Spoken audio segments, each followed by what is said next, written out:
Have you ever had a day where you feel like everything is against you? No matter what happens, opposition keeps showing up? Well, it is real, but it doesn't have to be your reality. There are three real things working against you. There is the world, the wounded man, and warfare. Let me explain what those three things are. First, there's the world. The world is not our enemy. It's the culture of the world that constantly screams at us that we're not enough. All you have to do is pick up a magazine or flip through the channels on the TV, and you'll be told over and over that you don't measure up. Well, that's because advertisers are trying to sell us something. So if you are complete or you don't have anything, then there's nothing to buy. So think about that for a moment the next time you feel like you're not enough. And then there's the wounded man, or should I say woman, if that's who's listening. We all have wounds. There's the original wound of Adam and Eve that separated us from God. And then when you add in the wounds of our parents, because the bottom line was they had their own pain, and they passed down some wounding messages to us. And then when you add what we do to ourselves, and usually it's out of the pain of the first two, I believe, we consistently wound ourselves with negative self-talk and all of the ways that we think we don't measure up. And oh boy, then there's warfare.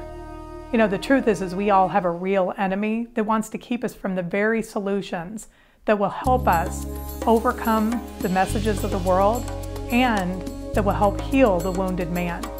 I don't want to give too much credit to a defeated foe. The good news is when you know the tactics of any enemy, you can overcome them. So how do you overcome these three disabling W's? Well, you do it with the three empowering W's: the Word, worship, and a witness.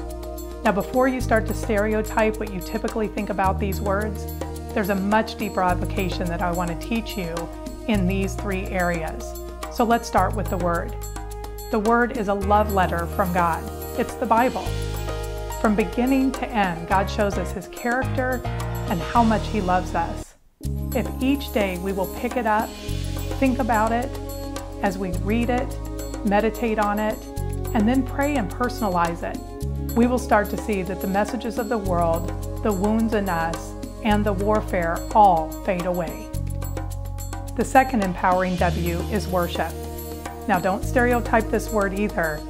Although you can absolutely worship in song, there are so many other ways that we can worship God. From the foods we put into our body that nourish and sustain us, to the words that we say to ourselves and others that do the same. Every day we have a chance to worship God in all we do and say. The third empowering W is witness. As we begin to discover who God is and the plan He has for His life, we can't help but talk about it.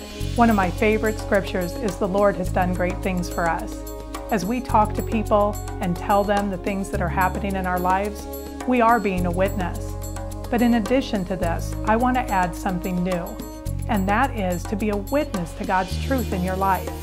You know, we think all the time about affirmations, but the truth is that sometimes we say affirmations and we know they're not true. When we say, I am enough, the truth is we know we're not enough. We know that we have limitations. But the truth is that we are enough in Christ. So when we can say an I am formation rather than an affirmation, we know it's true. We can say, I am enough through Christ who gives me strength. In addition to that, even more powerfully, we can have you are proclamations. When God says He is our shield, we can claim a you are proclamation by praying, Lord, you are my shield. And when we say these truths out loud, our lives start to transform. So what is your action step?